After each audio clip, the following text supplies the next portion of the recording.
اب میں آخر میں حاجی کرامت حسین کرامت صاحب سے گزارش کروں گا آئے نعت رسول مقبول پیش کریں.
حاضرین محترم،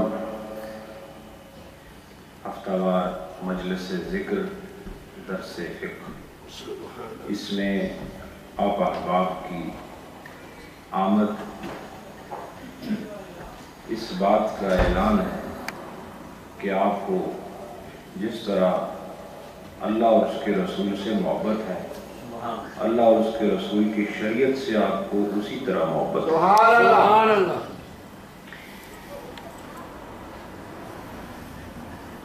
زندگی گزارنے کے اصول ہیں، ان اصولوں کو دنیا دار اپنی عقل کے مطابق مرتب کرتا ہے،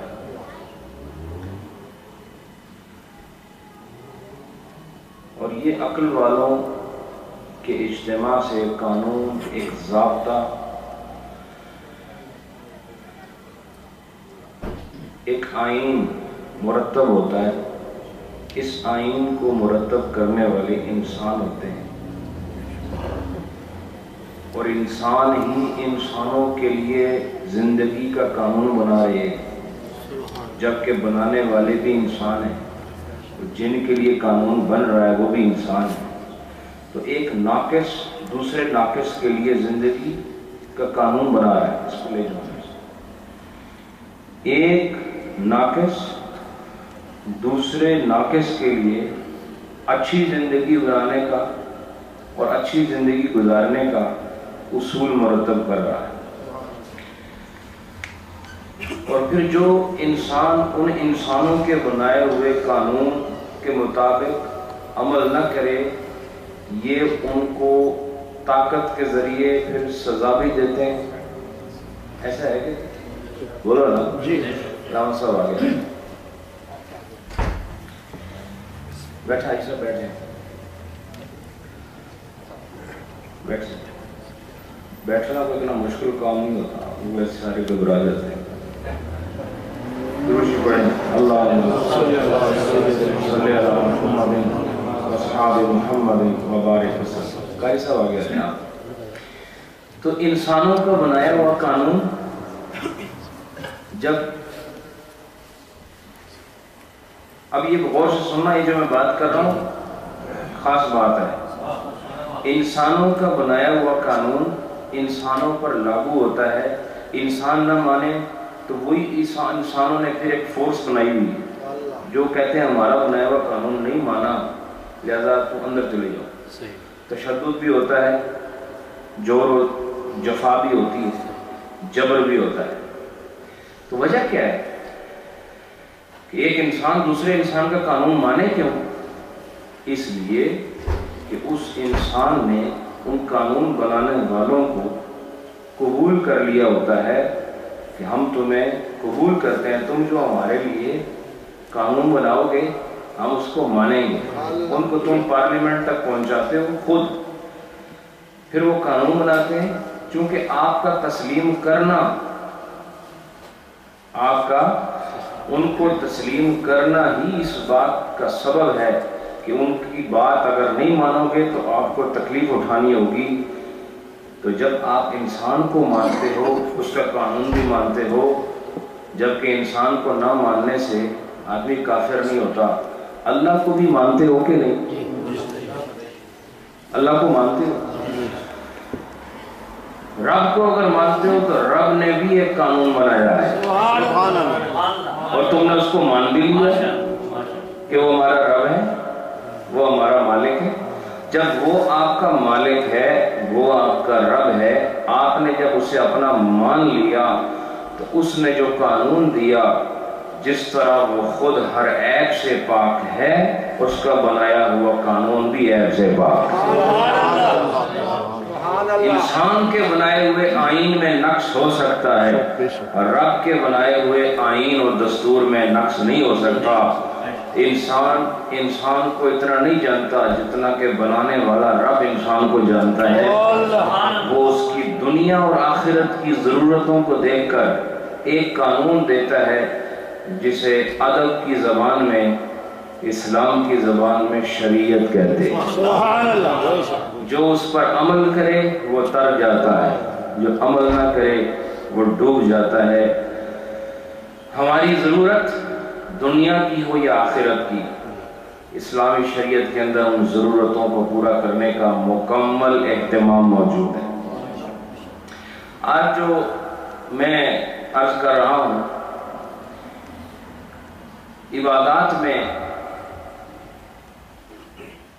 مسائل فقہ، نماز کے بارے میں یہ نواں باب ہے جو نوافل کے بیان میں ہے، جس میں نے آپ کو عشاء تک کی جو سنتیں ہیں ان کے متعلق بیان کیا پچھلے درس میں، اگر آپ کو یاد ہو. آپ کی یادداشت بہت زبردست ہے، مجھے اس چیز کا پتہ ہے، بہت اچھا حافظہ ہے آپ لوگوں کا. آج جو ہے آپ کے حافظے سے متاثر ہو کر میں اگلی جانب بڑھ رہا ہوں. اگلی عبارت ہے وہ کیا ہے؟ وَمِنَ الْمَنْدُوبَاتِ صَلَاةُ الضُّحَىٰ. جو مستحب نمازیں ہیں ان میں سے ایک نماز چاشت ہے. کون سی ہے؟ نماز چاشت. یہ نماز چاشت کون سی ہوتی ہے؟ اب عرض کرتا ہوں. وَأَقَلُّهَا رَكْعَتَانِ. کم سے کم رکعتیں اس کی 2 ہیں. چاشت کی نماز جو نفل کو پڑھے گا اس کی کم سے کم رکعتیں کتنی ہیں؟ 2 ہیں. وَأَكْثَرُهَا 12 رَكْعَةً. اور زیادہ سے زیادہ اس کی رکعتیں 12 ہیں. کتنی ہیں؟ 12. یعنی چاشت کی جو نوافل پڑھے گا تو کم سے کم کتنا پڑھے؟ 2 اور زیادہ سے زیادہ 12. وَوَقْتُهَا مِنْ ارتفاع الشمس إِلَى زَوَالِهَا. اور اس کا جو وقت ہے صلاۃ چاشت کا، صلاۃ ضحیٰ کا، صبح کی نماز نفل کا، وہ کیا ہے؟ جب سورج بلند ہو جائے، سورج بلند ہو جائے اور زوال تک، یعنی جو یہ زوال کی جانب بڑھتا ہے اس سے پہلے کا وقت جو ہے یہ نماز چاشت کا ہے. اور اس کی کم سے کم رکھتے ہیں کتنی ہیں؟ 2. زیادہ سے زیادہ 12. یہ یاد رکھو میرے دوستو، یہ وہ نوافل ہیں. ابھی نوافل آگے بھی بیان ہوں گے، لیکن یہ یاد رکھیں کہ یہ جتنے نوافل آگے بیان ہو رہے ہیں یہ فرائض نہیں، یہ سنتیں نہیں، یہ واجبات نہیں، یہ مستحبات ہیں. اور یاد رکھو کہ ان نوافل کا لطف وہی محسوس کر سکتا ہے جس کی فرض نمازیں پوری ہوں. سمجھ آئی گا؟ جس کی فرض نماز پوری ہو جائے اور فرضوں کے بعد جو نفل کی طرف بھی بڑھ جائے تو سمجھ لو کہ خدا نے اسے اپنی محبت عطا فرما دی. بغیر محبت کے نفل ادا نہیں ہوتا، کیونکہ نفل میں کوئی جبر نہیں ہے، نفل میں صرف اپنا ارادہ ہے. اور خدا انہی کو ذوق دیتا ہے جو اس سے محبت کرتے ہیں، اور جو خدا سے محبت کرتا ہے خدا ان کو اپنی عبادت کا ذوق دے دیتا ہے. جس کو دیکھو کہ زیادہ نفل ادا کر رہا ہے سمجھو اس کا خدا سے زیادہ رشتہ قائم. صلاۃ الضحیٰ کون سی نماز ہے؟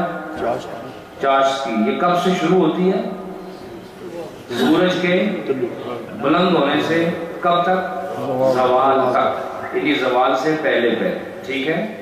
اور اس کی کم سے کم رکھتے ہیں کتنی؟ 2. زیادہ سے زیادہ 12. میں نے صحیح کہا تھا، آپ کا حافظہ بہت اچھا ہے ماشاءاللہ. اس کے بعد ومنہا، ان نوافل میں ایک اور قسم ہے نوافل کی، کیا ہے؟ تحیۃ المسجد وہی رکعتان. ایک اور بھی نفل ہے کہ جب آپ مسجد میں داخل ہو جاؤ تو مسجد میں داخل ہونے کے شکرانے میں کہ اے اللہ مجھ جیسے ناکارہ کو تو نے اپنے گھر میں جگہ دی ہے، 2 نفل ادا کرو. اس کو تحیۃ المسجد کہا جائے. جب بھی داخل ہو 2 رکعت نفل مسجد میں ادا کرو، اس کو تحیۃ المسجد کہتے ہیں. اور اس کی رکعتیں صرف 2 ہیں، کوئی زیادہ نہیں پڑھ سکتا.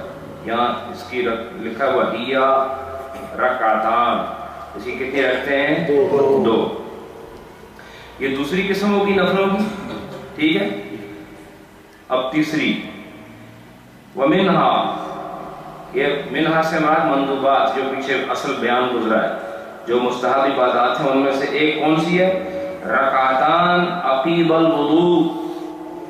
اور 2 رکعتیں نماز پڑھنا وضو کے بعد، اس کو تحیۃ الوضو کہتے ہیں. یہاں نہیں لکھا انہوں نے، لیکن دوسری کتابوں میں مذکور ہے. مسجد میں آؤ تو کتنی رکھتے ہیں؟ 2. پھر وضو کر کے آؤ تو کتنی رکھتے ہیں؟ 2۔ اندازہ تو کرو، جس کے اندر یہ خسائل آ جائیں اس سے رذائل دور ہو جاتے ہیں۔ جو وضو کے بعد بھی 2 نفل پڑھے، مسجد میں آ کر بھی 2 نفل پڑھے، سورج طلوع ہو جائے نفل شروع کر دے، یہ انسان عام انسان نہیں، خدا کا پسندیدہ انسان ہے۔ فرض نماز اور نفل میں فرق یہی ہے، فرض نماز فرض ہے، اس کی رکعتیں گنی ہوئی ہیں، اس کے وقت مخصوص ہیں، اور نفل میں جبر نہیں، نفل میں ذوق ہے، نفل میں اختیار ہے، یعنی فرض انسان خدا کے اختیار سے پڑھتا ہے، نفل انسان اپنے پیار سے پڑھتا ہے، پیار سے پڑھنے والا۔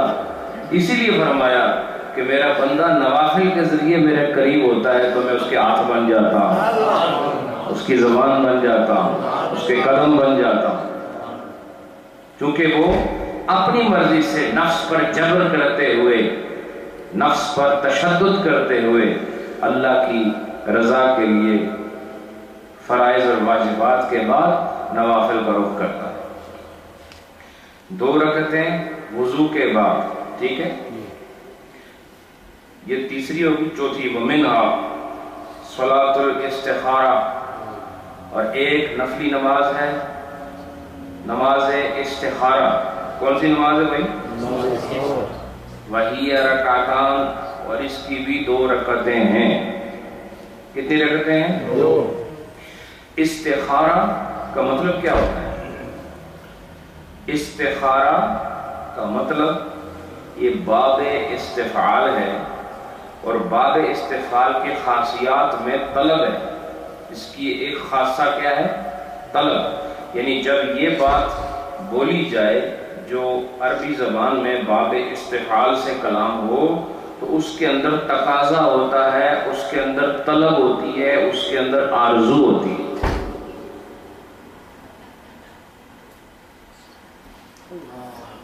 استخارہ کا مطلب ہوگا خیر طلب کرنا، طلب کی بات کی ہے میں نے، خیر کا تقاضا کرنا، خیر مانگنا، تو خیر مانگنا، خیر کا تقاضا کرنا، خیر کی خواہش کرنا، اس کو عربی میں استخارہ کہتے ہیں، اور جو یہ طلب کرتا ہے اس کو مستخیر کہتے ہیں۔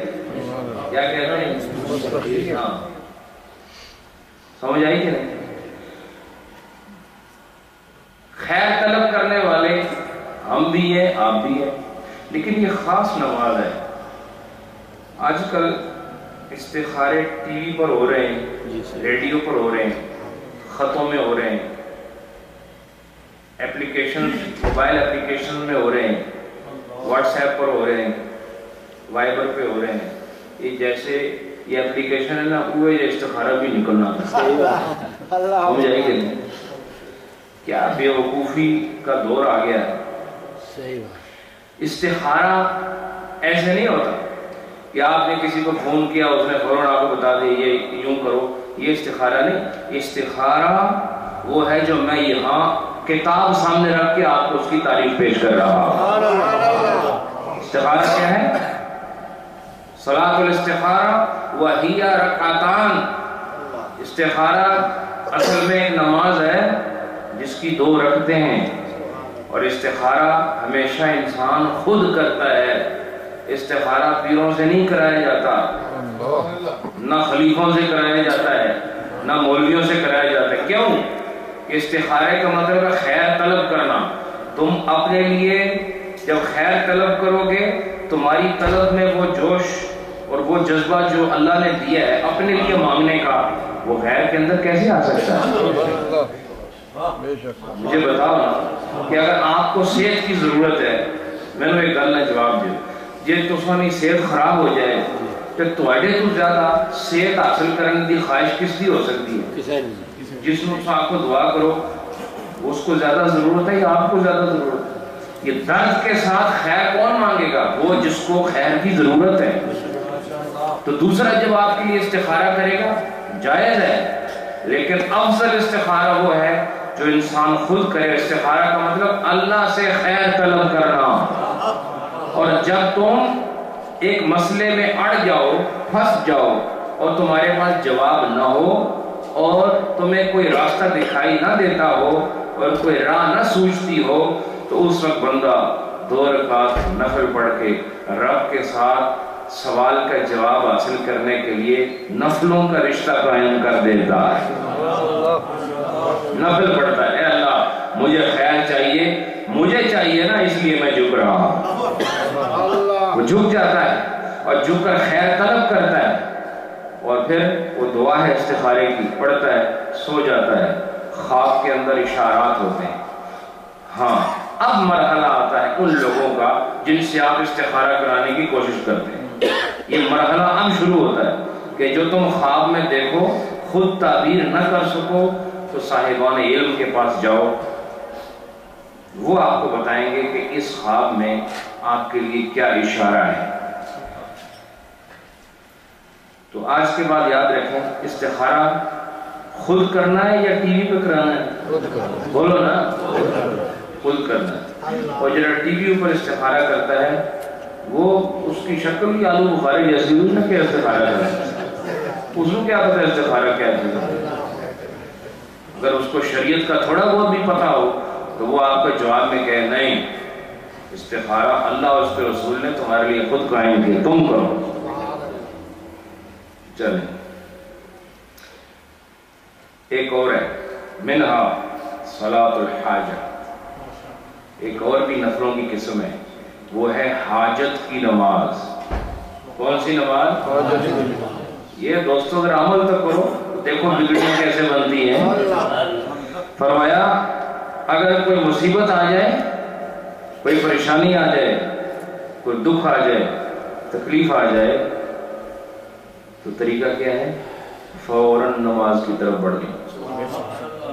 آپ کو پتہ ہے نبی پاک صلی اللہ علیہ وآلہ وسلم پر جب کوئی آزمائش آتی، کوئی تکلیف آتی، آپ فوراً نماز کرو پڑھاتے تھے۔ اور یہ قرآن کا حکم، وَاسْتَعِینُوا بِالصَّبْرِ وَالصَّلَاةِ، مدد حاصل کرو صبر سے اور نماز۔ جب تکلیف آئے 2 رکعت نفل پڑھو۔ کتنے؟ 2۔ یہ میں نہیں کہتا، یہ کتاب کہہ رہی، وَهِيَ رَكْعَتَانِ، اس کی بھی کتنی رکھتے ہیں؟ 2۔ نماز استخارہ کتنی رکھتے ہیں؟ 2۔ نماز حاجت کی کتنی رکھتے ہیں؟ 2۔ نماز تحیت المسجد کی کتنی رکھتے ہیں؟ 2۔ اور تحیت الوضو کی؟ 2۔ ماشاءاللہ۔ چاشت کی؟ 2 سے 12۔ 2 سے 12۔ ماشاءاللہ، بہت اچھے شاگرد ہیں آپ۔ اگر کوئی طلب ہو، دعا مانگنے کا طریقہ میں آج بتاتا ہوں۔ آپ اڑ جاؤ، پھنس جاؤ، مصیبت میں گرفتار ہو جاؤ، وضو کر کے آؤ اللہ کے گھر میں، بلکہ اپنے گھر میں، ادھر 2 رکعت نفل پڑھو۔ نفل کی نیت یہ کرو، اللہ میں 2 رکعت نماز حاجت کی نیت کر رہا ہوں۔ وہ پڑھ کے اللہ کے حضور ہاتھ اٹھاؤ، میرے نبی کی شریعت سے ثابت ہے، خدا آپ کی پریشانی دور فرما دے انشاءاللہ۔ ایک قدم آگے بڑھیں۔ ومنہا، اب بڑی خوبصورت نوافل کا ذکر آ رہا ہے۔ ومنہا صلاۃ اللیل، ان میں سے ایک قسم رات گئے کی نماز ہے۔ سبحان اللہ۔ رات گئے کی نماز وہ کون سی ہے؟ تہجد۔ کون سی ہے؟ اس کو تہجد کیوں کہتے ہیں؟ کیونکہ اس میں جد و جہد ہے۔ کیا ہے؟ بولو نا، جد و، ہاں، کچھ لوگ جد و جہد کہتے ہیں۔ کیا کہتے ہیں؟ جد کا مطلب دادا ہونا، ہم دیکھتے نہیں۔ جی ہاں، تو دادا بھی مشکل ہی ہونا، اس وقت سے جد کہتے ہیں۔ تو جد و جہد، جب آدمی بہت محنت کرے اس وقت جو لفظ استعمال ہوتا ہے، یعنی جو کام آسانی سے نہ ہوتا ہو وہ جد و جہد سے ہوتا ہے۔ اسی لیے رات کو اٹھنا آسان نہیں نا، نیند قربان کرنا آسان نہیں، گرم بستر چھوڑنا آسان نہیں، اس لیے اس کو تہجد کہتے ہیں۔ کیا کہتے ہیں؟ تہجد، یہ جد و جہد والی نماز۔ فرماتے ہیں وَمُنْتَہَا تہجدہ علیہ السلام، کہا کہ نبی پاک کے تہجد کی نماز کی انتہائی رکعتیں، یعنی حضور نے جو تہجد کی نماز میں زیادہ سے زیادہ، منتہا کیا ہوتا ہے؟ یعنی سب سے زیادہ، منتہا کیا ہوتا ہے؟ سب سے زیادہ، سب سے زیادہ جو آپ نے رکعتیں پڑھی ہیں وہ کیا ہے؟ سمان و رکعات، وہ 8 رکعتیں ہیں۔ کتنی ہیں؟ 8۔ چاشت کی زیادہ سے زیادہ کتنی ہیں؟ 12۔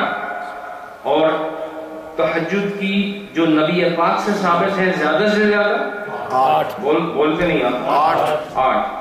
وَأَقَلُّهُ رَكَعَتَانِ، اور کم سے کم 2، کم سے کم 2، زیادہ سے زیادہ 8۔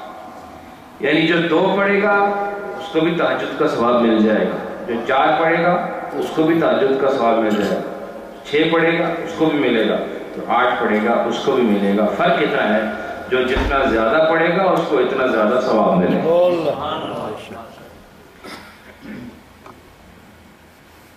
یہ حضرت عباس جو حضور کے چچا تھے، نبی پاک صلی اللہ علیہ وسلم نے ارشاد فرمایا کہ اگر اے میرے چچا اگر آپ یہ نفل پڑھیں گے تو آپ کے ظاہر، پوشیدہ، چھوٹے بڑے، اگلے پچھلے، دانستہ نادانستہ جتنے بھی گناہ ہیں اس نماز کی وجہ سے خدا تعالیٰ کرم فرمائے۔ نہیں میں تھوڑا جا غلط ہو گیا۔ صلاۃ تہجد کی فضیلت میں کوئی شک نہیں، کوئی شک نہیں۔ یہ جو میں نے آپ کو حدیث سنائی ہے نا، اس کا ہے صلاۃ التسبیح میں اس کی فضیلت۔ کس میں ہے؟ صلاۃ التسبیح میں حضور نے فرمایا کہ چاہے جس طرح کے گناہ صغائر ہوں یا کبائر ہوں، جو صلاۃ تسبیح پڑھے گا اللہ اس کے سارے گناہوں کو معاف فرمائے۔ اور ایک جگہ فرمایا کہ اگر اس کے گناہ کف سمندر کے برابر ہوں، کف کہتے ہیں نا ہتھیلی کو، یعنی سمندر کی سطح، جس کے گناہ اتنے زیادہ ہوں کہ سمندر پر پھیلا دیے جائیں، پھیل جائیں، اتنے گناہ ہوں، صلاۃ تسبیح پڑھنے سے خدا اس کے وہ گناہ معاف کروا دے۔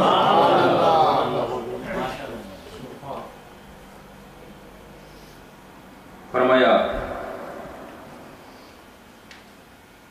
وَأَمَّا الصَّلَاةُ التَّسْبِيحُ، اور رہی صلاۃ تسبیح فَذَكَرَهَا۔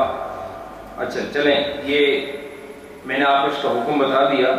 صلاۃ تسبیح کے لیے فرمایا کہ ذکرها فی ملتقط، کتاب کا نام ہے، اس کے اندر ذکر ہے یکبرو، اس کا پڑھنے کا طریقہ بتا رہے ہیں، صلاۃ تسبیح کا پڑھنے کا طریقہ بتا رہے ہیں۔ یہ تہجد کے بعد ایک اور قسم ہے نفلوں کی۔ کہاں سے شروع کیے تھے نفل؟ چاشت سے، پھر تحیۃ المسجد، پھر تحیۃ الوضو، پھر نماز استخارہ، کیا ہے؟ پھر نماز حاجت، پھر نماز تہجد، پھر نماز استخارہ۔ نہیں، کیسے آپ لوگ مینو دیکھ رہے ہو سارے؟ کون سی ہے؟ تسبیح، ٹھیک ہے۔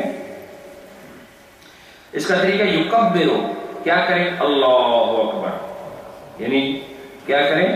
تکبیر پڑھے، یکبرو وَيَقْرَأُ الثَّنَاءَ، اور پھر اس کے بعد ثنا پڑھے۔ ثنا کیا ہوتا ہے؟ الحمدللہ رب العالمین، سبحان اللہ، ماشاءاللہ بہت ذہین لوگ ہیں آپ۔ ثنا کیا ہوتی ہے؟ ہاں، سبحانک اللہ، کیا ہوتی ہے؟ ہاں، ذہن حاضر رکھیں، سبحانک اللہم وبحمدک۔ آگے یہ پچھلے دن کوئی نہیں سنا؟ پڑھو سارے، صلاۃ تسبیح نہیں پڑھا رہا ہوں، آپ ڈرنے کی ضرورت نہیں، صرف ثنا پڑھا رہا ہوں. ثم یقول، اللہ اکبر پڑھا، اللہ اکبر کے بعد کیا پڑھا؟ سبحانک اللہم. ٹھیک ہے، ثنا پڑھی. ثنا کے بعد ثم یقول، اس کے بعد کیا پڑھے؟ سبحان اللہ والحمد للہ ولا الہ الا اللہ واللہ اکبر 15 مرہ، 15 مرتبہ. یعنی ثنا کے بعد کتنی دفعہ پڑھے؟ 15. اس کو میں یہ ٹیسٹ لوں گا ابھی آپ سے، یہ سنو، ابھی غور سے سنو سارے، کسی کو بھی پوچھ سکتا ہوں. ٹھیک ہے، پہلے کیا کرنا ہے؟ اللہ اکبر، پھر ثنا، پھر 15 مرتبہ کیا پڑھنا ہے؟ سبحان اللہ، پڑھو سبحان اللہ والحمدللہ ولا الہ الا اللہ واللہ اکبر. یہ 15 دفعہ پڑھنا ہے. ثم یتعوذ، اور پھر وہ پڑھے اعوذ باللہ. کیا پڑھے؟ ہاں، اعوذ باللہ، بسم اللہ پڑھے. پھر کیا کرے؟ یقرأ فاتحۃ الکتاب، اور پھر سورہ فاتحہ پڑھے الحمدللہ رب العالمین. یہ پڑھ کے وسورۃ، اچھا اس کے بعد پھر ایک سورت پڑھے. کیا پڑھے؟ سورتن. کیا پڑھے؟ ایک سورت ساتھ ملائے، یا قل ہو اللہ پڑھو. ابھی آگے آئے گا آپ کیا ہے پڑھنا، لیکن میں سے بتا رہا ہوں سمجھانے کے لیے. ثم یقرأ هذه الکلمات 10، پھر یہ سورت پڑھنے کے بعد 10 مرتبہ پھر کیا پڑھنا ہے؟ سبحان اللہ والحمد للہ ولا الہ الا اللہ واللہ اکبر. ٹھیک ہے، یہ کتنی دفعہ پڑھنا ہے یہاں پر؟ 10 بار. وفی الرکوع 10، پھر رکوع میں سبحان ربی العظیم پڑھو 3 دفعہ. اس کے بعد کیا پڑھو؟ 10 مرتبہ پھر یہی کلمات. وفی القیام 10، پھر سمیع اللہ لمن حمدہ ربنا ولک الحمد، یہ پڑھ کے پھر 10 بار. وفی کل سجدۃ 10،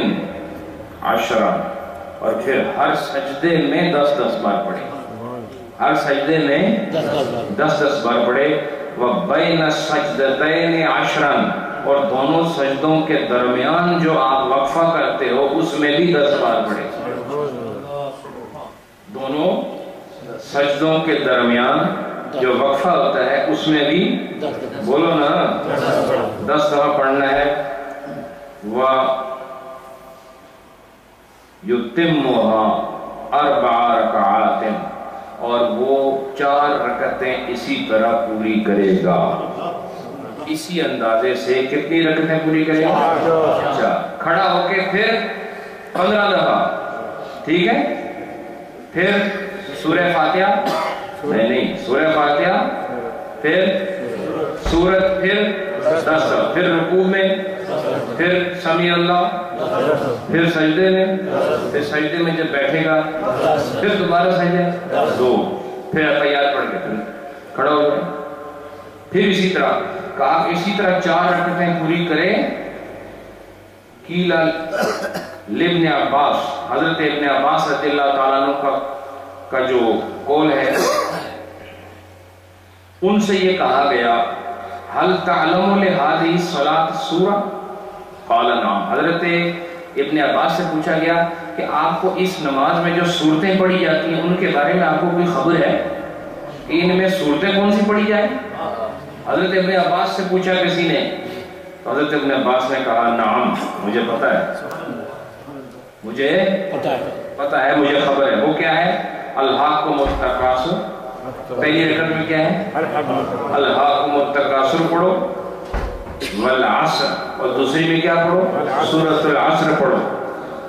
وقل یا ایھا الکافرون، تیسری میں قل یا ایھا الکافرون پڑھو. وقل هو اللہ احد، اور چوتھی میں قل هو اللہ احد. اب صلاۃ تسبیح کی پہلی رکعت میں کون سی سورت پڑھنی ہے؟ الحاکم التکاثر. دوسری میں سورۃ العصر، تیسری میں سورۃ الکافرون، اور چوتھی میں سورۃ الاخلاص. ٹھیک ہے.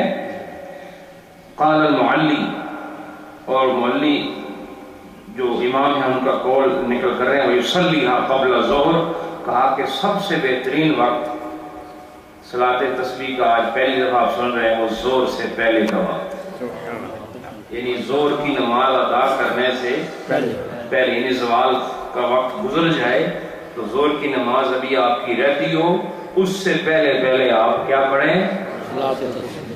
بولو نا، صلاۃ تسبیح کیا پڑھیں؟ میرے دوستو، میں اس کو اب یہیں پر روکتا ہوں۔ میرا ارادہ تو زیادہ تھا کہ میں آپ سے ذکر کرتا، لیکن جو معمول ہے یہ ہے کہ مغرب سے پہلے ہی آپ کی خدمت میں لنگر بھی پیش ہو اور ہم مغرب کے بعد کلیتاً فراغت حاصل کریں۔ بہرحال امید ہے کہ آج نوافل کی یہ شرح آپ کو سمجھ بھی آئی اور پسند بھی آئی ہے، ایسا ہے کہ سمجھ بھی آئی، کیونکہ آج دونوں کام، پسند تو آپ کو ہمیشہ آتی ہے، سمجھ نہیں آتی، یہ بھی ایک عجیب معجزہ ہے۔ وہ ایک ہمارے حاجی صاحب ہیں، ان کا نوجوان لڑکا ہے، اردو نہیں سمجھتا ہے، تو اس نے کہا کہ پیر صاحب کی گفتگو مجھے بڑی اچھی لگتی، سمجھ کوئی نہیں لگتی کیا کہنے، لیکن بہت اچھی لگتی ہے۔ تو بس آپ بھی اسی فارمولے پر عمل کر رہے ہیں، لیکن آج آپ نے کمال کر دیا، آپ کو سمجھ بھی آ رہی ہے اور اچھی بھی لگ رہی ہے۔ ہمارا فقہ کہ یہ جو ابواب اور یہ جو کتابیں ہیں یہ کوئی معمولی بات نہیں ہے، اللہ کا فضل ہے جو آپ استفادہ کر رہے ہیں، اور مجھ پر بھی اللہ کا کرم ہے کہ مجھ جیسا ناقص العلم اتنی بڑی بڑی کتابوں سے کھیلنے کا مجھے موقع مل رہا ہے۔ اللہ آپ کو سمجھنے کی اور مجھے سمجھانے کی توفیق عطا فرمائے۔ ختم شریف اور اس کے بعد انشاءاللہ ذکر، پھر دعا، پھر لنگر شریف اور آخر میں انشاءاللہ نماز مغرب ادا کریں۔ آپ لوگوں نے درود شریف اپنا جو پڑھا ہے لکھوا دیا، جن صاحب کا رہتا ہو، امجد صاحب ڈاکٹر صاحب موجود ہیں، ان کے پاس آپ اپنا درود شریف لکھوائیں۔ اللہ تعالیٰ سب کو مہربانی عطا فرمائے۔ آپ سب نے عرس شریف کی مجلس کو ٹیلی ویژن پر دیکھا ہوگا، اور یقیناً آپ کو ایک عجیب بہار اور عجیب کیفیت نظر آئی ہوگی، اور اس روحانی مناظر سے ہم بالنفس اور بالعین موجود ہو کر میں جو کیفیات وہاں سے لے کر آیا ہوں انشاءاللہ دعاؤں کی صورت میں وہ آپ کے اندر بھی منتقل ہوں۔ میں علامہ مقصود صاحب جس وجہ سے تشریف لائے، قبلہ قاری صاحب صاحبان محبت و مرحمت تشریف لائے، ہمارے حافظ ذوالفقار صاحب تشریف لائے، اللہ سب کو برکتیں عطا فرمائے۔ برمنگھم اور دیگر ٹاؤن سے جو احباب آئے ہیں سب کو اللہ برکتیں عطا فرمائے۔ یہ ایک ذوق والی، محبت والی، ذکر والی مجلس ہے، اس کو آباد رکھو، اس میں آنا آپ کے لیے خیر کا باعث ہے۔ ہم نے تو مجلس کرنی ہے چاہے 3 آدمی بیٹھے ہوں، کرنی ضرور۔ تو آپ جب زیادہ آتے ہیں تو ذرا لطف بڑھ جاتا ہے، کیفیات خوبصورت ہو جاتی ہے، منظر حسین ہو جاتا ہے۔ اللہ سب کو خوش رکھے، مجلس میں آنا فراموش نہ کریں اور اس میں اضافہ فرمائیں۔ جزاکم اللہ۔ ختم شریف کا طریقہ آپ کو پتہ ہے کہ بڑی ترتیب سے آپ نے پڑھنا ہے اور اونچی آواز نال پڑھنا ہے، اگر آپ کی زبان میں کہ اونچی آواز نال پڑھنا ہے۔